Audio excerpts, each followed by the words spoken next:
আমাকে বলেছিল আপনি বাংলাদেশ ক্রিকেটের জন্য কাজ করতে চান কিনা। আমি এক বাক্যে হ্যাঁ বলে দিয়েছিলাম। আমি কিন্তু এখানে প্রেসিডেন্ট হওয়ার জন্য আসিনি। প্রথমে আমি দেখব, আমি এর আগেও বলেছি যে আমি কিন্তু আমি পেশাদার লোক। আমি ক্রিকেট আমার পেশা। একসময় খেলতাম, তারপরে ক্রিকেট উন্নয়নের কাজ করছি। এটা আমি চ্যালেঞ্জ হিসেবে নিয়েছি।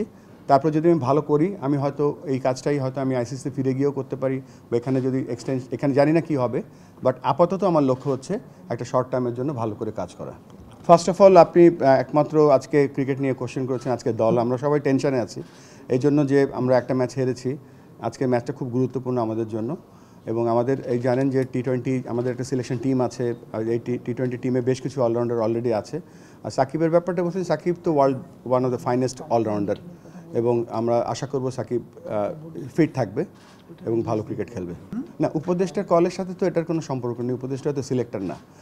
তবে এটা আমাদের যে ক্রিকেট বোর্ডের যে সিলেকশন কমিটি আছে তারা দেখবে, এবং আমাদের সিলেকশন একটা প্রসেস বা একটা সিস্টেম আছে, তারা সেটা ফলো করবে, এবং সেটা আমরা রেসপেক্ট করব।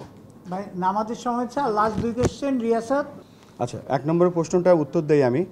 আমরা কিন্তু এই ব্যাপারে ডিটেল আলোচনা করিনি, তবে আমাদের এই আজকের আলোচনার ওয়ান অফ দ্য মেজর জায়গা ছিল সিএফও নিয়োগ করা। বাট আমাদের এই ফাইন্যান্সিয়াল যে ব্যাপারগুলো কত ট্রান্সপারেন্ট রাখা যায়, আমরা চেষ্টা করব এটা ওয়েবসাইটের মাধ্যমে যতটা ক্লিয়ার রাখা যায়। এন্ড অফ দ্য ডে ক্রিকেটের টাকাটা বা ক্রিকেটের যে আয়, সেটা কিন্তু ক্রিকেটের জন্য, আজকের ক্রিকেটের জন্য, যে ছেলেটা আরও 10 বছর পরে বাংলাদেশে জন্মগ্রহণ করবে তার জন্য।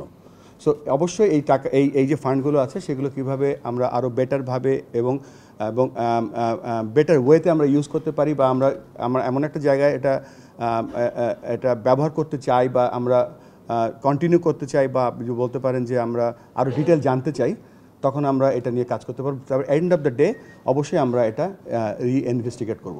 আমার সাথে আমাদের মাননীয় উপদেষ্টার প্রেসিডেন্ট হওয়া নিয়েও কথা হচ্ছিল না। আমাকে বলেছিল আপনি বাংলাদেশ ক্রিকেটের জন্য কাজ করতে চান কি না। আমি এক বাক্যে হ্যাঁ বলে দিয়েছিলাম। আমি কিন্তু এখানে প্রেসিডেন্ট হওয়ার জন্য আসিনি। তো এটা পরিক্রমার মাধ্যমে আপনি বলেছেন আগে, এটা হয়ে গিয়েছে। তো আমি বাংলাদেশ ক্রিকেটকে সার্ভ করতে চাই, এখন যেই জায়গাটায় আছি সেই জায়গাটাকে সার্ভ করতে চাই। তবে এটা ঠিক, আমার সাথে কখনো কারো বাংলাদেশ ক্রিকেট বোর্ডের কোনো স্টেক হোল্ডারের সাথে সিইও নিয়ে বা কোনো নাম্বার নিয়ে কথা হয়নি। আমাকে একটা সাংবাদিক কালকে বলেছে আপনি সবথেকে গরিব প্রেসিডেন্ট যতগুলো প্রেসিডেন্ট বাংলাদেশে এসছে। আমার এই মুহূর্তে আমার কাছে কিছু নেই, আমি ওইভাবে কিছু করিও না। I try to live a very simple life, এবং চেষ্টা করবো যে সেই কাজটা ফোকাস করার জন্য, not to do other things. Thank you. আমরা বলতে চাচ্ছি যে ফ্যাসিলিটি নিয়ে অবশ্যই মাহবুব ভাই বলতে পারে আমার থেকে বেটার। তবে যেই ক্রিকেট উন্নয়নের কথা যেটা দেব ভাই বললেন, আমাদের কিন্তু প্রায়োরিটির নাম্বার 1 হচ্ছে দেশের ক্রিকেট ছড়িয়ে দেওয়া। আমরা অনেক বছর ধরে আমরা বলে চলেছি যে বাংলাদেশের, আমরা জানেন 2000 সালে যখন আমরা টেস্ট স্ট্যাটাস পাই, তখন আমরা প্রমিস করেছিলাম আইসিসির কাছে, আমাদের যে পেপারটা ছিল যেখানে বাংলাদেশ ক্রিকেটের আমরা ডিসেন্ট্রালাইজ করব, বা আমাদের রিজিওনাল ক্রিকেট বডি হবে।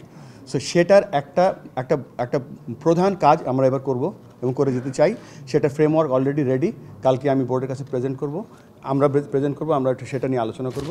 সেই জায়গাটায় 3টা ক্রিটিক্যাল সাকসেস ফ্যাক্টর থাকবে। একটা হচ্ছে যে আমাদের country wide robust coaching system থাকবে, সব জায়গায় কোচ থাকবে, যাতে কোচের চোখ আর একটা সাধারণ মানুষের চোখ এক নয়।